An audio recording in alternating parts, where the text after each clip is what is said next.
Fala galera, aperta o play para o CasaCast, o nosso programa sobre o mercado imobiliário com o que tem de mais importante nesse segmento para você. De 15 em 15 dias você vai ter acesso a esse conteúdo em parceria com a Souza Andrade Construtora, com a Maná Incorporadora e com a Rádio Jovem Pan de Goiânia. Nosso conteúdo está disponível no Spotify, no Deezer e para esse episódio é com o Fernando Razucchi, sócio da Somos Incorporadora e presidente da ADM Goiás. O papo de hoje é indo a fundo no detalhe de como o mercado goiano se comportou e como vai se comportar nos próximos anos aqui na nossa cidade. Vem comigo!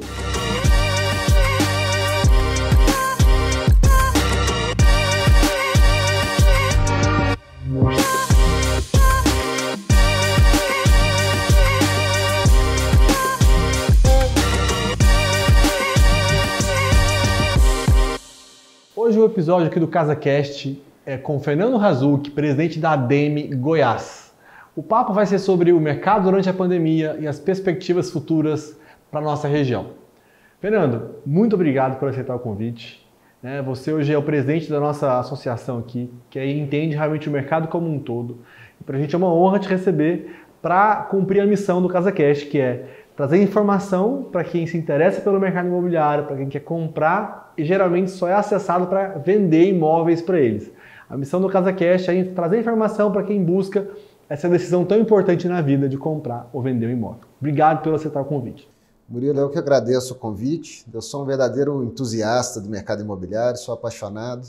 Então, me chamar para conversar sobre o mercado imobiliário é mesmo que me chamar para ir num bar tomar uma cerveja. Nos dias de hoje é um café e uma água à distância. Fernando, vamos aqui então. A ADM acabou de soltar a pesquisa do primeiro semestre desse ano, com os dados precisos do que aconteceu aqui em Goiânia, em Goiás. O que você pode trazer para a gente então do que tem de mais importante nessa pesquisa para que as pessoas fiquem informadas e tirem suas dúvidas? Murilo, a gente conseguiu fechar os dados até julho e o que aconteceu foi o seguinte: os meses de abril e maio foram um desastre, as vendas despencaram em função do receio do consumidor e também dos decretos aí do governo do estado que paralisaram as obras, fecharam os estandes de vendas, fecharam as imobiliárias.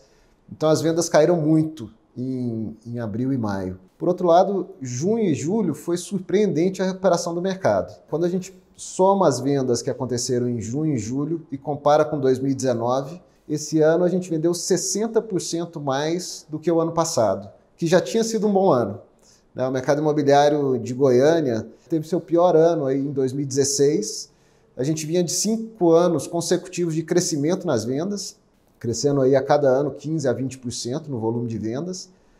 Então 2019 foi um ano bom e junho e julho desse ano a gente vendeu 60% mais do que junho e julho do ano passado. Então, realmente surpreendente essa recuperação.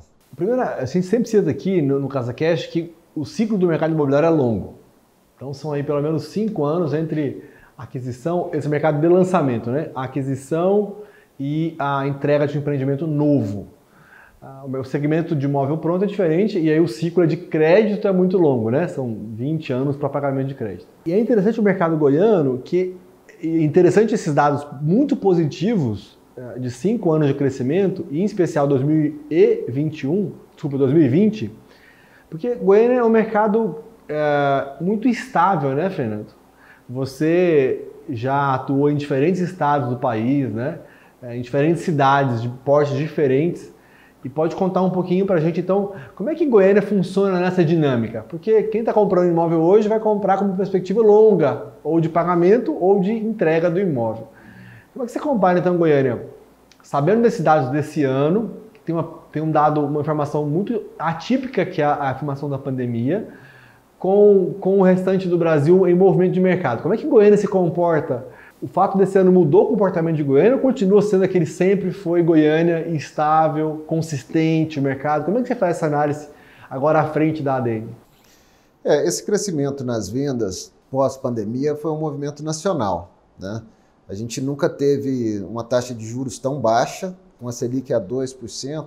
O crédito imobiliário hoje está abundante e também barato, em função da queda da taxa de juros geral. Existe um estudo da Abraim que demonstra o seguinte, que a cada 1% que cai a taxa de juros, aumenta a demanda por imóvel no país em 1 milhão de unidades.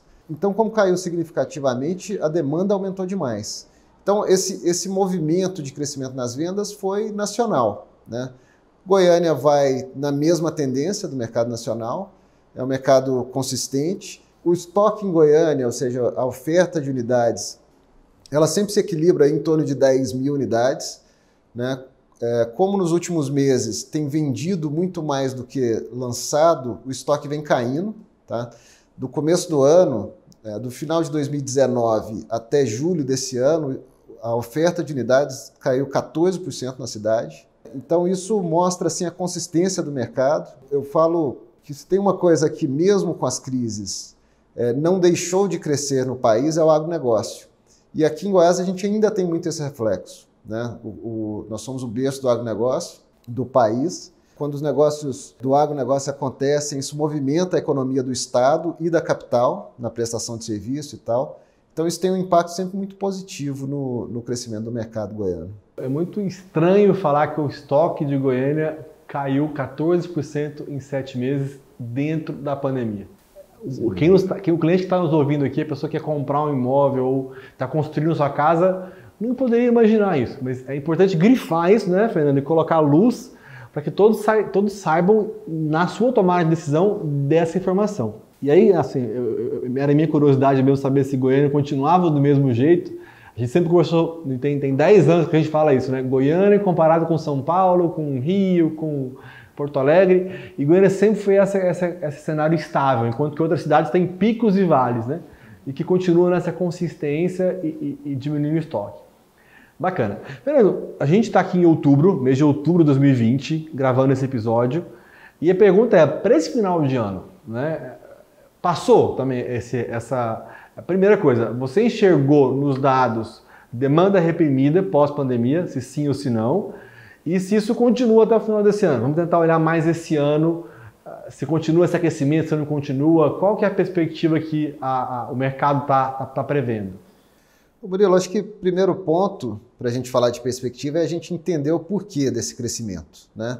E aí tem alguns motivos muito claros. O principal é o que eu já falei, a taxa de juros caiu muito, aumenta naturalmente a demanda por imóveis.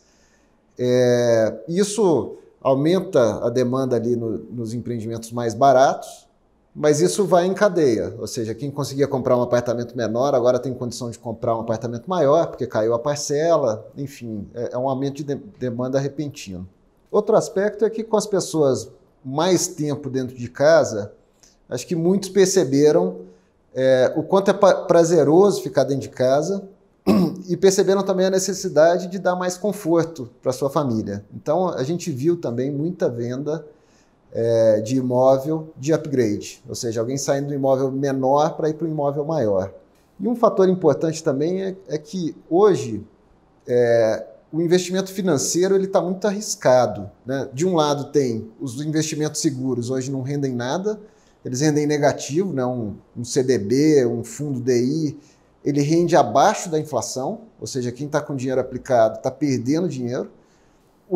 As aplicações financeiras de maior risco, que tendem a ter melhor retorno, estão oscilando muito, né? Bolsa de valores, um dia sobe, outro dia baixa, e vai continuar instável em função de todo o cenário mundial. Então teve a volta muito forte de investidores para esse mercado, né? O investimento em imóvel sempre foi um investimento seguro. A gente tem os dados aqui da ADEME, lá no boom do mercado, ali 2010, 2011, o imóvel valorizava 20% ao ano. Nesses anos todos de crise, ele vem valorizando na média 5% ao ano, tá? E acho que a tendência agora é de valorizar mais. Então, teve a volta do investidor, né? O investidor hoje ele investe, o imóvel além de seguro, ele está rentável, porque se um CDI rende 2 ao ano, um imóvel facilmente, aí você tem um retorno de 0,5% a 1% ao mês, que dá de 6% a 12% ao ano, mais a valorização do imóvel. Então, teve uma volta muito grande de investidores investindo em mercado imobiliário. Então, eu acho que esse cenário ele é muito consistente e ele não é um cenário temporário, não. Eu acho que enquanto a gente tiver essa taxa de juros baixa, e isso vai permanecer com certeza até o ano que vem, a gente vai ter um mercado imobiliário muito aquecido, né? Esse ano, só para complementar aqui um dado, apesar da queda de vendas em abril e maio, até julho a gente já vendeu um pouco mais do que até julho do ano passado. E a gente está vivenciando aí no dia a dia, né? Apesar da gente não ter fechado as pesquisas lá de agosto e setembro, a gente está vivenciando os lançamentos, né? Empreendimento lançado e 100% vendido no lançamento, 80%. Então, com certeza, esse ano a gente vai fechar o ano com crescimento nas vendas em relação ao ano passado. Excelente. Você abriu duas vertentes para a conversa aqui. Uma é se ficou claro algum nicho para a gente orientar as pessoas que está mais aquecido do que outros. Então, essa é uma pergunta que todo mundo que quer investir no mercado, você citou a parte de investimento, quer tomar essa decisão e quer ser orientado, né, com base em dados e informações macro. Você tem algum dado, alguma informação sobre isso, Fernando? Assim, tem algum nicho específico, algum tipo de produto, algum valor até tal valor, alguma quantidade de quartos ou bairros que você pode mencionar aqui que, com segurança de dados, você pode passar para a gente? Murilo, a gente observando a pesquisa da ADM, a gente viu que as vendas aumentaram em todos os segmentos, né? E é importante entender o seguinte, falando de uma forma geral, primeiro, se o mercado, os imóveis em Goiânia vinham valorizando 5% ao ano no pós-crise lá de 2014, agora com o mercado aquecido, a valorização tende a aumentar. Efeito de oferta e demanda, quando a demanda aumenta, o mercado se aquece e a valorização aumenta. Não obstante, o outro efeito agora que a gente está vivenciando da pandemia é o aumento do custo de construção, né?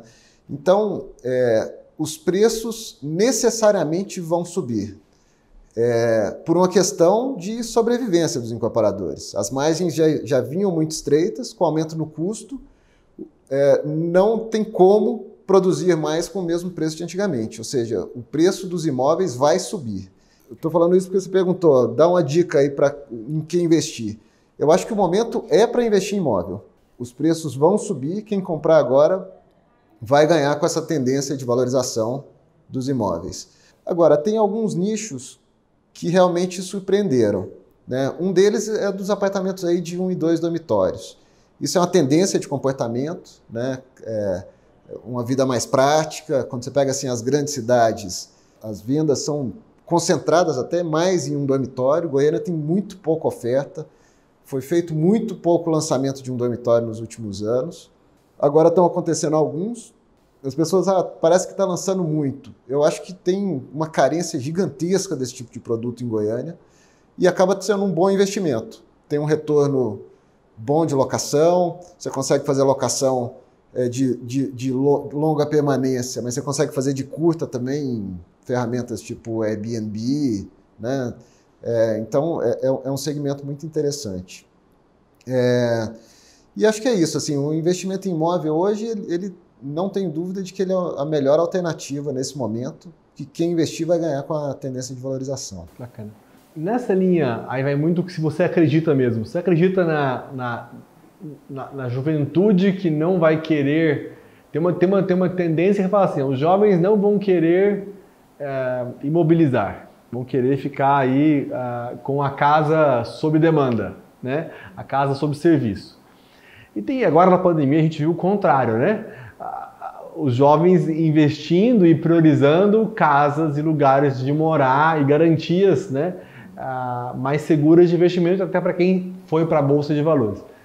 Para que lado que você apontaria, Fernando?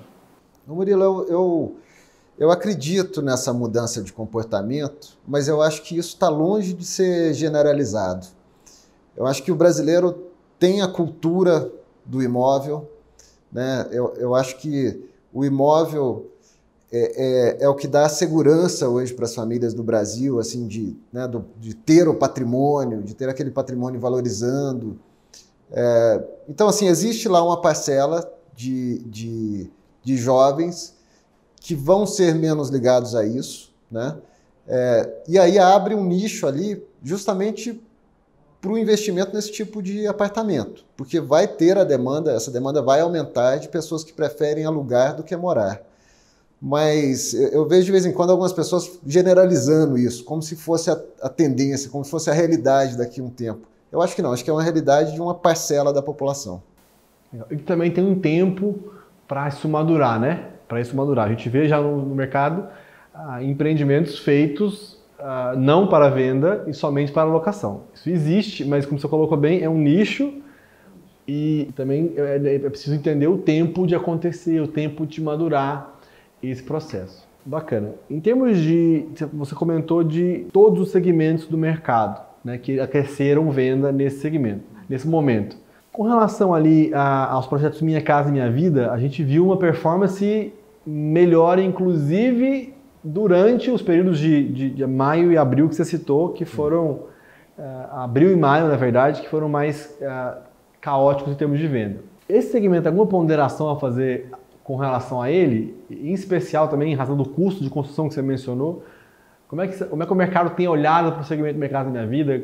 Vão ter subidas de preço de faixa de Minha Casa Minha Vida? Como é que está essa tendência? Esse é um mercado realmente mais sensível a custo, né? Porque o que vende, eu costumo dizer o seguinte, que os empreendimentos de melhor padrão é sempre o marketing, o conceito, né? A diferenciação. É isso que vende. Quando a gente fala de Minha Casa Minha Vida, é muito engenharia, muito custo, né? Muito caber no bolso. Com essa alta no custo de construção vai ficar difícil viabilizar. Assim, o governo vai precisar tomar alguma medida em relação a isso, né? Mas aí a gente fica assim, muito refém do que o governo vai fazer, né? Eu acho que vai ser necessário aumentar o limite de preço do Minha Casa Minha Vida, né? Mas ainda não tem nenhuma sinalização nesse sentido. Então, acho que também no Minha Casa Minha Vida, a tendência é de começar a haver alguma certa restrição de oferta no mercado. Nessa linha aí da atuação do governo, a gente viu uma atuação agora gigantesca, mundo afora, dos governos injetando dinheiro na economia para sustentar através de programas de renda, através de pagamento de salários para as empresas, sustentar salários que foram reduzidos. Ou seja, existe um movimento no mundo, incluso no Brasil, incluso Goiás. Via ADM, vocês têm acesso aos melhores economistas do país, né, para trocar, para conversar. Como é que vocês têm olhado essa perspectiva na saída desses programas?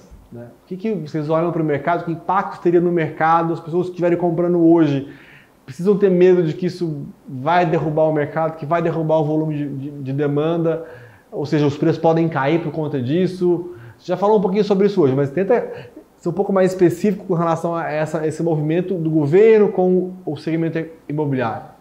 Então, Murilo, assim, sempre existe um risco aí do governo gastar mais do que arrecada e isso gerar uma crise. Mas, vendo os dados de alguns economistas, primeiro, com esse auxílio emergencial, o governo injetou aí quase R$1 trilhão na economia, e alguns economistas mostraram que esse dinheiro ainda não foi totalmente para o consumo, tá? Que em torno de 50% disso está sendo poupado, ou seja, isso vai entrar na economia nos próximos meses. Então, acho que não deve desaquecer. E o outro fator é o seguinte, né? A queda da taxa de juros ele é sempre um instrumento de política monetária, né? Justamente quando o governo precisa incentivar o consumo que ele baixa a taxa de juros.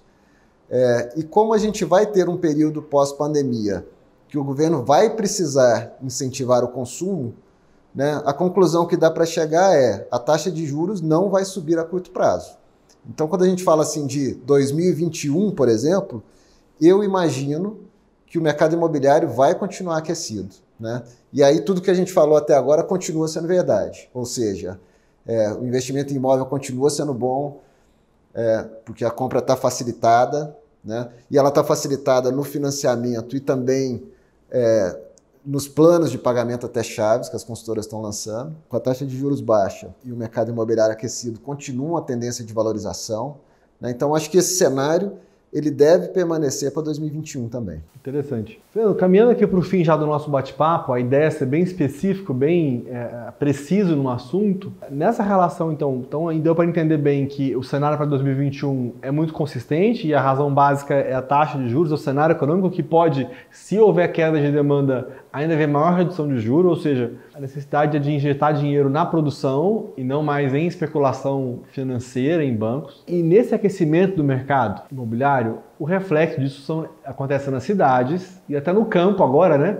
O campo que recebeu mais construção em chácaras, as pessoas foram morar em segundas residências. Ou seja, eu estou querendo dizer assim que o mercado imobiliário transforma definitivamente a paisagem urbana. E hoje, então, como você aí recebe todos os empreendedores goianos na associação, você consegue enxergar isso, ainda mais o impacto do mercado nesse contexto. O que você pode observar de tendência dos empreendedores fazerem para o movimento da cidade? Goiânia, neste momento, discute o plano diretor, discute ali para onde vamos, o que queremos, o que não queremos.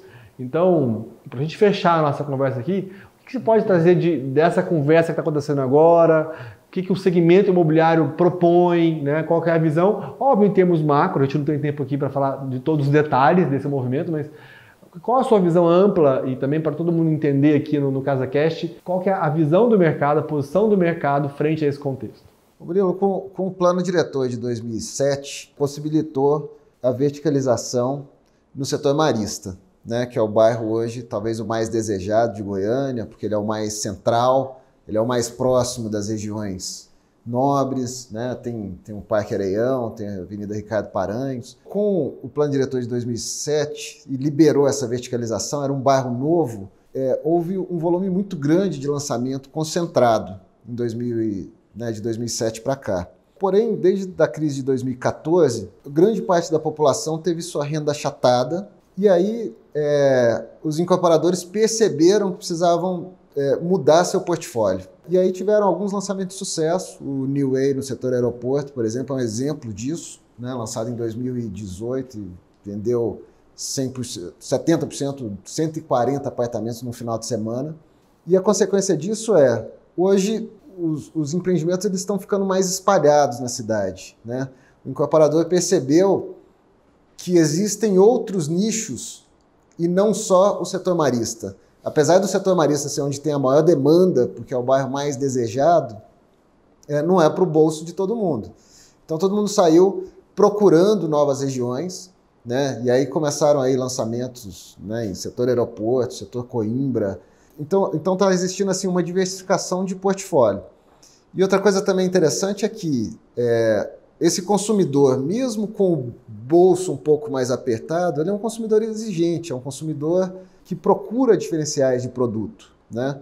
Aí tem um caso mais recente, por exemplo, que é o Dudu, também que nós lançamos aqui com vocês, no Parque Amazônia, que tem um rooftop, que vendeu 80% no lançamento. O que eu quero dizer com isso, né? Eu acho que o histórico, a gente saiu aí de um mercado muito concentrado no setor marista para uma diversificação agora enorme de portfólio, né? De novos bairros que estão sendo explorados, né? Novos segmentos que estão sendo explorados, como de um dormitório que há 3, 4 anos não tinha lançamento em Goiânia. Então, acho que agora, para o consumidor, ele tem um portfólio muito mais amplo para escolher, em regiões que podem atender melhor a necessidade dele, né, com tamanhos de apartamentos que atendam melhor a necessidade, com diversos preços, né, desde imóveis aí de Minha Casa Minha Vida, a imóveis bem localizados aí na faixa de R$ 4.500 o metro quadrado, até os imóveis mais desejados, que são no setor marista. Enfim, então teve uma tendência de uma ampliação muito grande de portfólio. Chácaras, um dormitório, alto padrão, enfim, acho que isso foi uma consequência dos anos, né? Primeiro da crise de 2014, culminando agora com essa questão da pandemia. São imóveis agora para todos os perfis, todas as necessidades. Ou seja, a visão do mercado é ter presença de novos edifícios e novos empreendimentos nesses bairros, porque junto com eles vem uma transformação da região, do paisagismo, do serviço, e a gente descentraliza esse movimento. É isso que eu estou entendendo? É nesse sentido, assim, né, de atender diferentes perfis, diferentes necessidades, né, em diferentes regiões. Então houve uma grande diversificação do portfólio e hoje os empreendimentos eles estão mais espalhados na cidade, menos concentrados, né? Acho que isso é bom para a cidade. Sim, sim. E é o que é proposto, né? Fernando, agradecer. te parabenizar, né, pela sua trajetória no mercado, realmente brilhante, espetacular. Eu conheço de perto, né, a sua trajetória, a sua vida e a sua família, então reconhecer aqui o seu trabalho e dizer que somos que você lidera e hoje à frente da ADM, o cuidado que você tem, né, a dedicação que você tem para o segmento e para o melhora da cidade, dos clientes que vão receber os imóveis, o cuidado que você tem. Então, você faz um bem para toda a comunidade, então parabéns por isso. E obrigado por assumir esse chapéu aí na frente da associação, que sem dúvida o seu trabalho é muito importante e contribui para milhares de pessoas, né? A cadeia da construção civil é uma cadeia que transforma esse país, né? Traz um bem enorme, que sustenta, que inclusive agora, neste ano, sustenta o país, né? Em grande parte vem você citou o segmento do agronegócio, mas a construção civil, seguro, é o que realmente gerou mais emprego. Então, nesses últimos 6 meses, então, parabéns por estar à frente dessas duas empreitadas e obrigado por ficar esse tempo conosco aqui. Murilo, eu que agradeço. Realmente a missão nossa frente à ADM é realmente de deixar o mercado imobiliário mais sustentável. E o mercado imobiliário sustentável, ele sempre passa por uma cidade melhor. O que faz a gente agregar valor nos nossos produtos é a gente realmente ter uma cidade melhor, com praças mais bonitas, com trânsito mais fluido, né? Então, é realmente essa nossa missão, tá? E em relação à admiração, vou reforçar aqui também que admiro muito sua carreira. Acho que como imobiliária, vocês têm uma equipe de vendas fantástica. Como incorporador também, eu vejo o cuidado que vocês têm nos produtos, em diversificar o portfólio, em atender a necessidade do consumidor. Então também é admirável isso, toda a sua carreira e família. Então obrigado pela oportunidade que a gente poder bater esse papo com você. Show de bola. Esse café. Esse café. Acabou, mas agora a gente vai tomar mais um. Obrigado, Fernando.